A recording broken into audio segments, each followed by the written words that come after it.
When it comes to iconic American off-road vehicles, it's pretty hard to beat the entire package of the Jeep Wrangler. This model has been in the US since 1986.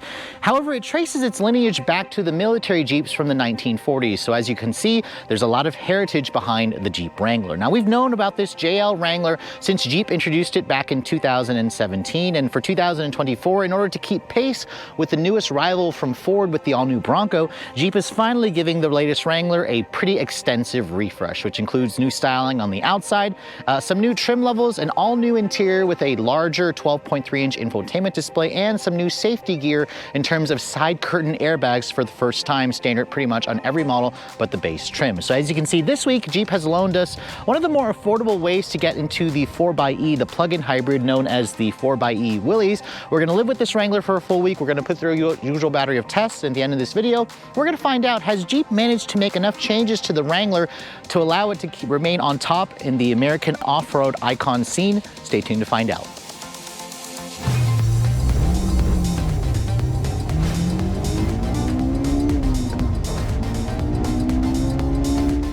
Now, before we go over some of the styling changes that Jeep has made for 2024, I thought I'd pop the hood and show you guys what's powering this thing. Now, Jeep offers a plethora of different engine choices. This is the model that I think is probably the most interesting because it gives you the best balance of acceleration and efficiency.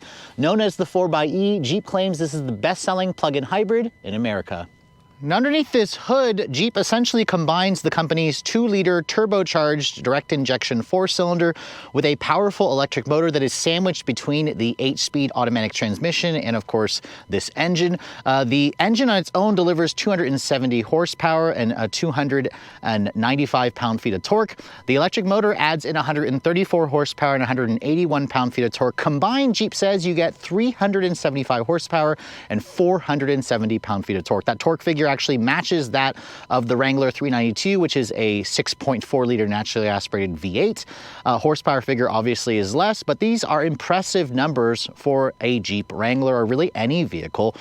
Full-time four-wheel drive is going to be standard, of course, on the 4xEs. This model here, the Willys, adds a locking rear diff, although it doesn't have the disconnecting sway bars and the extra rugged 4x4 capabilities of the Rubicon. This is still a very capable vehicle. In terms of fuel efficiency, it's rated at 20 mpg combined, around 49 mpg-e, which is the equivalent when you run it on gas and electric. Speaking of which, the battery pack lives underneath the rear seat and it measures 17.3 kilowatt hours. 14 kilowatt hours is usable.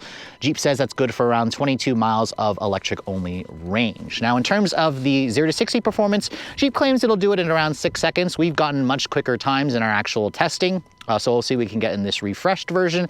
And in terms of the top speed, this model here has a top speed of just under 98 miles an hour. It's a Jeep Wrangler, you're not supposed to go that fast anyways. Towing capacity has been improved to 5,000 pounds if you guys go for the Rubicon models, thanks to a new Dana 44 heavy-duty rear axle. This model here doesn't have that, so it's rated to tow up to 3,500 pounds. Curb weight, as this model sits, weighs in at just over 5,000 pounds. The 4xe powertrain adds roughly 800 pounds of additional weight compared to a gas-only Wrangler. Closing the hood, you can see the Wrangler has always had this interesting design for the hood where anybody can essentially come and open the hood of your Wrangler because it's just locked down by these two clamps, and you can just open it up entirely on your own. But once you take a look at the exterior styling, you can see this Willys model is one step up from the base. You can see it's painted in silver metallic exterior color. With the new Jeep 7-slot grille, which has been kind of widened and it's not quite as tall. The Willys also gets you these kind of black accents, full black accents in the grille where the whole front fascia is black. It also includes the full LED headlights with LED daytime running lights, LED turn signals, and you also get LED fog lights. Those are an option on the base Sport Wrangler, the Sport S.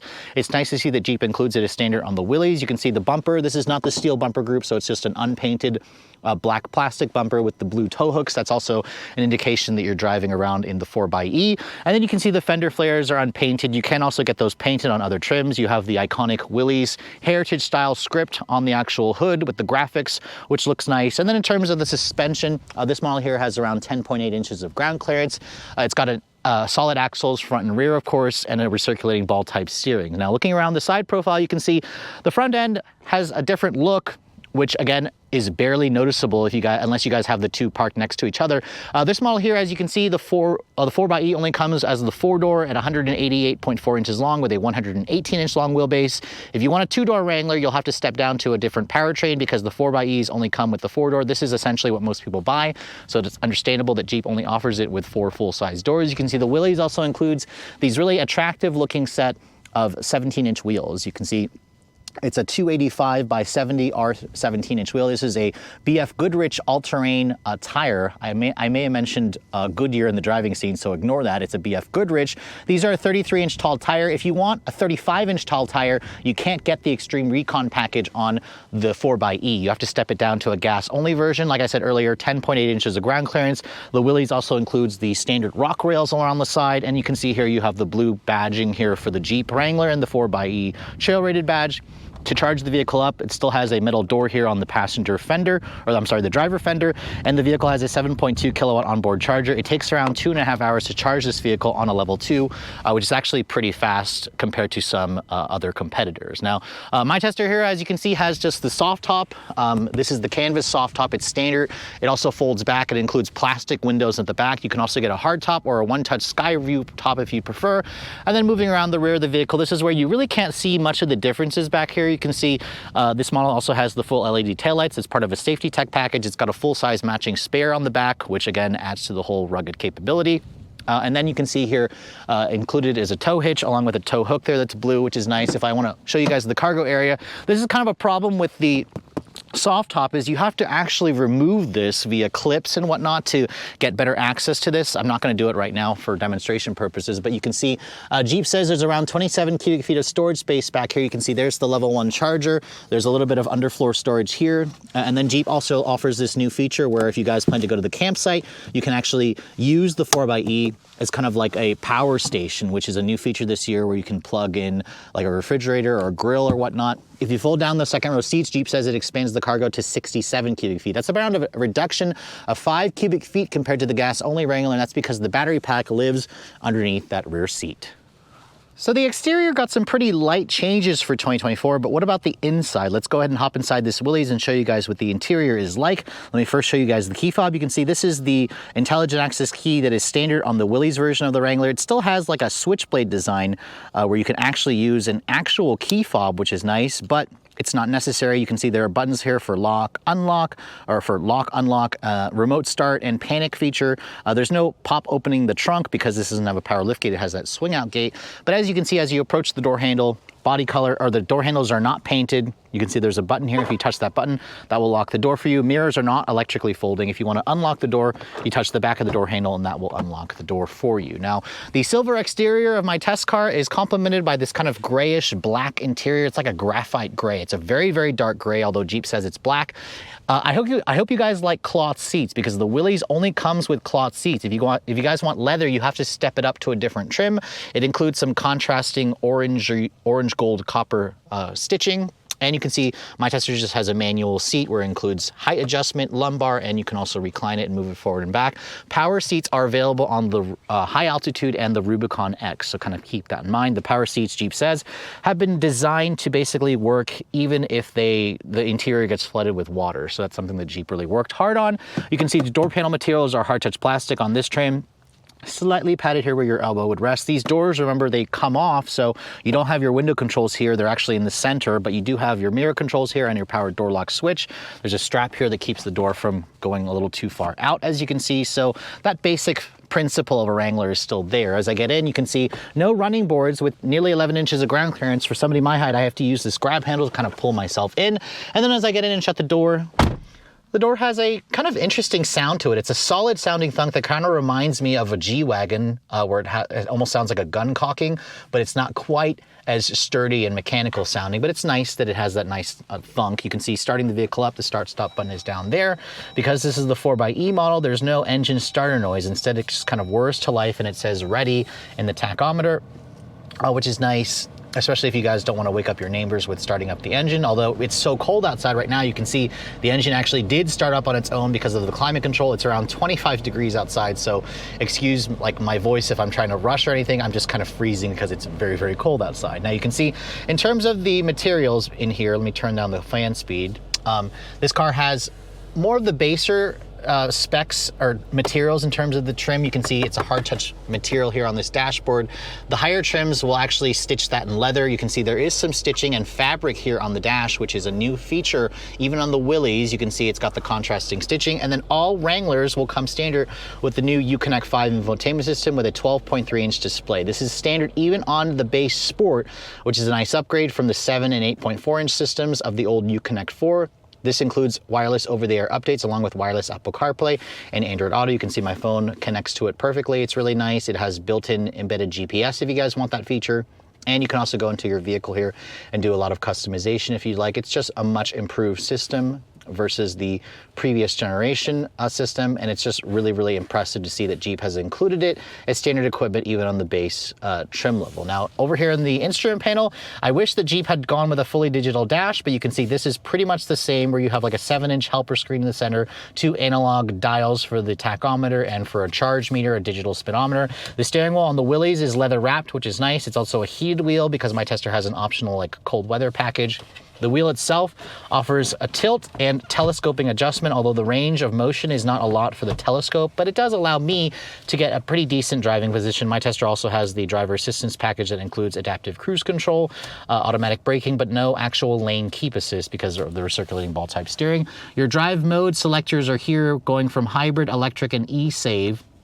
Electric, again, favors electric usage unless you really put your foot down hard to get maximum acceleration. Hybrid is for every day, and then e-save is where you can save the charge in the battery and just use the electric motor, or you can also charge the battery with the gas engine if you'd like. Down here you can see it's hard touch plastic where you have this kind of beefy grab handle. You have dual zone climate control, which is nice, along with heated seats, 3-level heated seats and a heated steering wheel, and big chunky knobs to control the volume and control the audio information. I do wish that Jeep would offer ventilated seats. They don't offer that still on the refresh. You do have 2 USB charging ports, a C and an A here, along with your window controls. The windows are 1 touch down for all 4, but not 1 touch up. I wish Jeep would have just made that standard on all trims just to kind of have that consistency. You have a rear locker over here, along with an off-road pages plus mode where it goes into different off-road driving modes. There's also a rear locker button where you can turn that off over there. That's included with the Willys. And then you can see here the transmission. This is the 8-speed auto gear selector. If I put it into reverse, you can see there's your backup camera, where you can also get a front trail cam. My tester is missing that. But you can see it has trajectory and it has distance markers. It's a pretty good quality resolution, although I'm surprised it didn't take up the whole screen. Love this chunky lever to control the 4-wheel drive system. You can see it's in 2 high. There's also a 4 high, and then there's also a part-time 4 high, and then there's a 4 low. So it actually has a low range transfer case. That's, again, all bragging rights if you need to go off-roading. You have a traditional manual handbrake here, which a lot of people were scared that Jeep was going to go to an electronic handbrake. So it's nice that they didn't. Padded center console here which offers 2 different levels of storage. There's another USB in there. It's a pretty decent size. The seats, definitely Jeep has gotten better with the seats over the years. These cloth material here is actually comfortable. It's not scratchy. It doesn't feel cheap. And the seats are a lot more supportive than in previous Wranglers. The headrest also isn't quite as hard as before. But I would prefer leather seats, so I would go with a different trim. The glove compartment you can see is a little small, but it is a bin style. It's damped, but not lined with felt. Mirror is not auto dimming on this trim, and you can see here with the soft top, it essentially just offers you protection from the sun and the elements, but not much in terms of noise isolation. You can see there's a big side mirror here with LED lighting there, which is nice. And then there's also LED lighting here in the pillars. So that's really nice how Jeep has gone a little bit more modern with that. So overall, the interior definitely still feels utilitarian, but with heated seats and a heated steering wheel and this big 12.3-inch display, it finally feels more modern. You still have great sight lines, of course. And a couple of things that Jeep has added here: side curtain airbags for the first and second row, and the antenna that was, again, sticking out over here has now been moved to the windshield, which kind of cleans up the overall look. So overall, the interior definitely has a nicer appearance to it than the pre-refreshed model. But let's go ahead and hop into the back seat of this Wrangler and show you guys what the second row is like. Now, this model here, the 4-door is around 20 inches longer than the 2-door, and this is where you're gonna get a lot of rear seat space. Jeep says there's around 38 inches of legroom back here, which is fine. It's not a lot, but it's certainly usable. You can see material quality back here is hard touch plastic, like the front. And then if you wanna fold this up, you can see this is where you're gonna fold down the seat to get the maximum amount of cargo space. The battery, as you can see, lives underneath the rear seat here. Jeep put it inside the vehicle because it's gonna be temperature, climate controlled, which is what batteries prefer. Getting inside back here, you can see for somebody my height at 5'7", this is where I'd have this front seat to drive. You can see there's good foot space, a decent amount of legroom. I can kind of cross my legs and get comfortable back here. In terms of features, you do have rear seat air vents. You have your window controls here. No USB charging or heated back seats. Wasn't expecting that, but it's nice to see 2 storage pockets here. And then if you want to fold this down here, there's an armrest that gives you 2 cup holders. So for 2 people back here in the rear seat of the Wrangler, it's certainly going to be a comfortable place, a decently comfortable place. You can see in terms of headroom, there's a ton of headroom, and if you open up this, it's going to be an infinite amount of headroom. Unlike the Bronco, however, there is a big little strengthening brace here that also houses the speakers for the Alpine stereo, but overall you can see the back seat is usable, so if you need to actually carry your family, make sure you go for the 4-door model. So here we are back in the refreshed 2024 Jeep Wrangler. This vehicle will always have a special place in my heart. I've always loved Wranglers, and the changes that Jeep has made for 2024 are pretty extensive, although the powertrains are pretty much a carryover, which is kind of a good thing, although I do wish that Jeep would have added a little bit more electric-only range to the 4xe model. This version here that we're driving is the Willys. It used to be the base version of the 4xe, but now there's a Sport S for 2024. It is essentially equipped with the same 375 horsepower total, 470 pound-feet of torque, which is the same as the V8 392 Wrangler. This vehicle obviously weighs a good deal more than the gas-only variant, but this model with its standard full-time 4-wheel drive system and 8-speed automatic. Let's go ahead and see what we can get in terms of an updated 0 to 60 time. Now there's no sport mode. I essentially have the car in hybrid mode, and we're just gonna floor it and we're gonna brake torque it. I forgot how fast these things are when you brake torque the crap out of them. Holy smokes. 0 to 60 in 5 seconds, almost 5 seconds flat. I mean, that is significantly faster than what Jeep claims this powertrain will do. And you get maximum acceleration when you have it in 4-high auto, which means it'll switch to 4-wheel drive when it senses the traction loss, and when you brake torque it. If you don't brake torque it, this vehicle will actually be a little bit slower. Now, this time that I tested here is incredibly fast. I feel like it's actually faster versus the last 4xe that I tested, including the vehicle that my fiance and I owned, which I believe we got 5.2 seconds. This is shockingly close to the V8 Wrangler, which really shows you how much torque this electric motor puts out and the combination of the EV and the gas-only powertrains. So it really shows just how powerful this car can be when you really put your foot down. But let's go ahead and floor it here just from a stop. I'm not gonna brake torque it this time. Noticeably slower, but still very fast. 5.4 seconds there. Now that's with it more going slightly uphill. So when you brake torque it, this powertrain will shave almost a half a second off the 0 to 60 time, which is just insane. A Wrangler doesn't need to be this fast, but I love how it is this fast. And that's kind of the beauty about the 4xe powertrain is you get nearly the same acceleration as the 392. I mean, obviously you don't get the sounds that the 392 comes with, but it's just shocking how fast this thing is, and you also get way better fuel efficiency. You get that electric-only range, which is satisfying. This car, at a full charge, is showing around 25 miles in my actual testing. In the very cold temperatures, it was averaging only around 20 miles of range, and EV only. That's mostly city. It will get better range, obviously, in the city, but just driving the Wrangler around normally, this is where, you know, on the road, the Wrangler still is not a great car, although Jeep did add a little bit more sound deadening materials, a little bit more noise suppression on the upper trims. This Willys that I'm driving essentially doesn't have those upgrades. I also have just the standard soft top, which obviously lets in a lot more noise, a lot more harshness in. So I recommend the hardtop with the hardtop headliner if you guys are looking for the absolute quietest Wrangler. But overall, it still has a recirculating ball type steering. It's got live axles front and rear. It's got a new Dana 44 rear end on Rubicon models.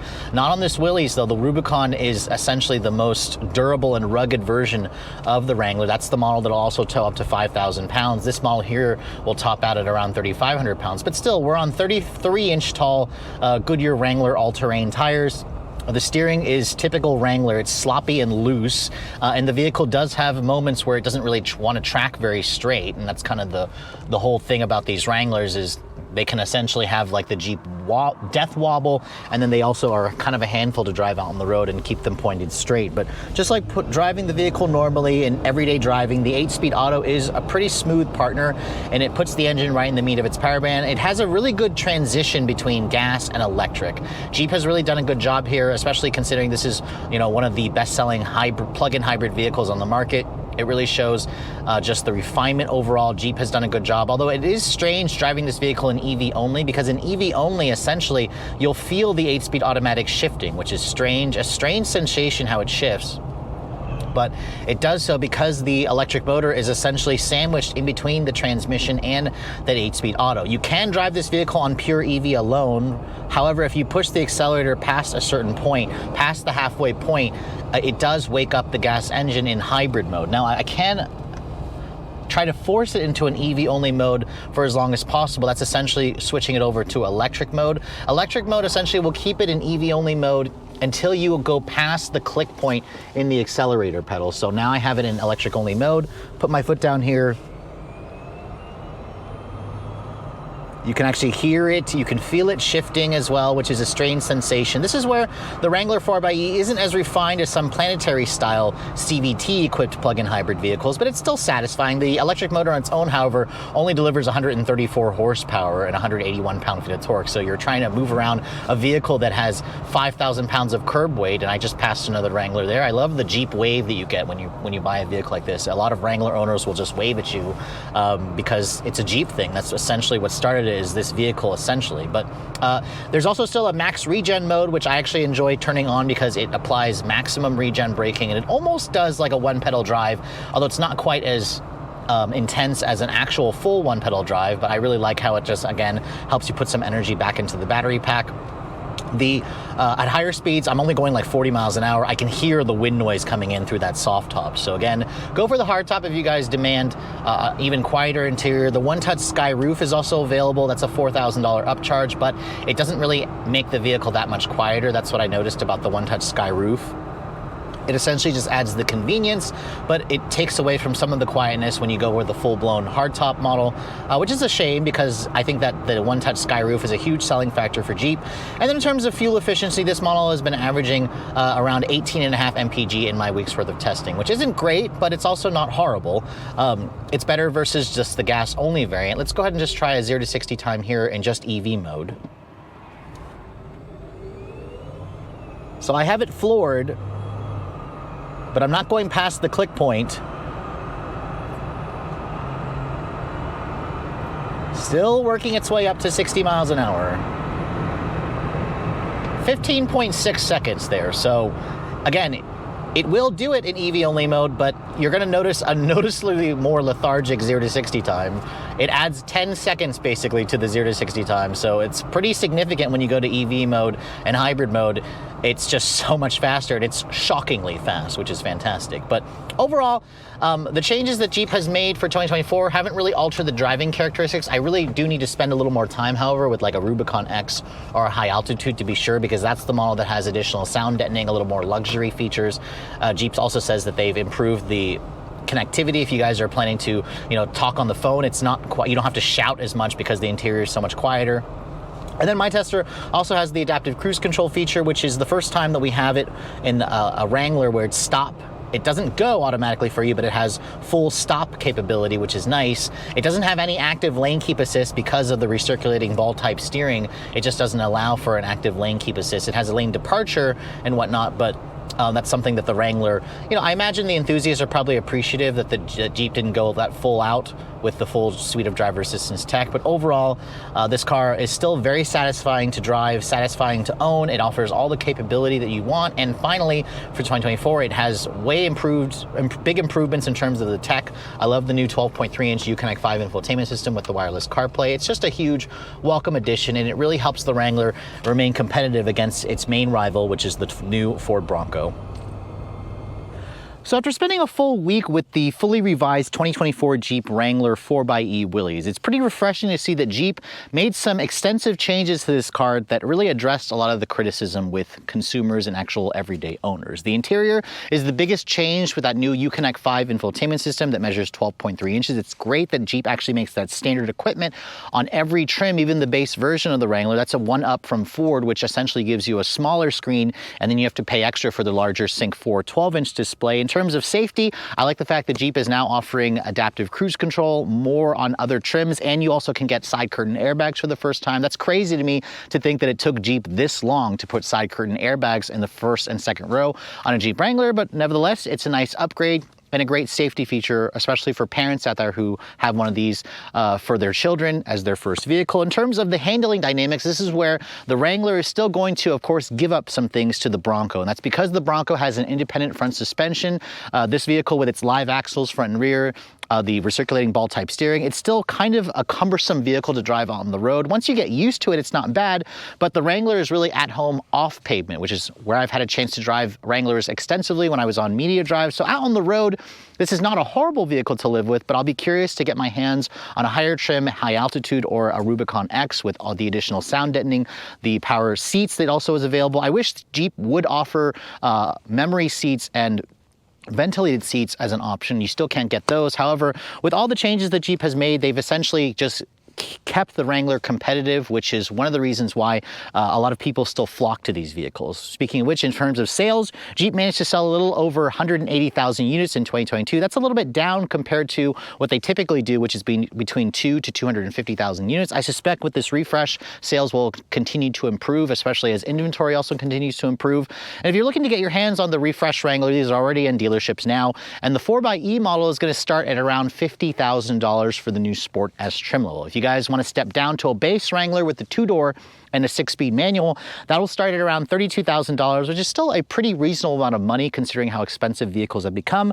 This Willys version that I'm showing you here starts at around $56,000. So if you compare a Willys gas to a Willys 4xe, the price delta is around $7,500, which is exactly what the federal tax credit is. Now, sadly, the Wrangler 4xe does not qualify for the full $7,500 federal tax credit, even though these are assembled in Ohio. The battery mineral sourcing disqualifies it for the full tax credit, so you get up to $3,750. Of course, that changes if you guys want to lease these vehicles, where they have a leasing loophole will qualify for the full $7,500 tax credit. My tester here with some options that it has stickers for a little over $60,000, so $60,815 I believe to be exact, which is not a cheap amount of money. However, with all the extensive options and powertrain portfolio that Jeep offers on the Wrangler, this still gives it a one-up over the Ford Bronco. However, if you guys are looking for even better driving dynamic on the road, the Bronco still has, of course, its strengths, but until Ford gives us like a plug-in hybrid version of the Bronco, which we hear one is coming, the Wrangler is still very much a vehicle that should be still worth a look if you're looking for one of the most iconic American off-road vehicles. Well, with all that said, hope you guys have enjoyed my full overview on this brand new 2024 Jeep Wrangler 4xe Willys. If you're also looking to see the latest cars I'm testing, be sure to follow me on Instagram at Redline_reviews, like us on Facebook, and as always, guys, please keep subscribing to the Redline Reviews YouTube channel for all the latest reviews. Thank you so much for watching. I'll catch you all in the next video.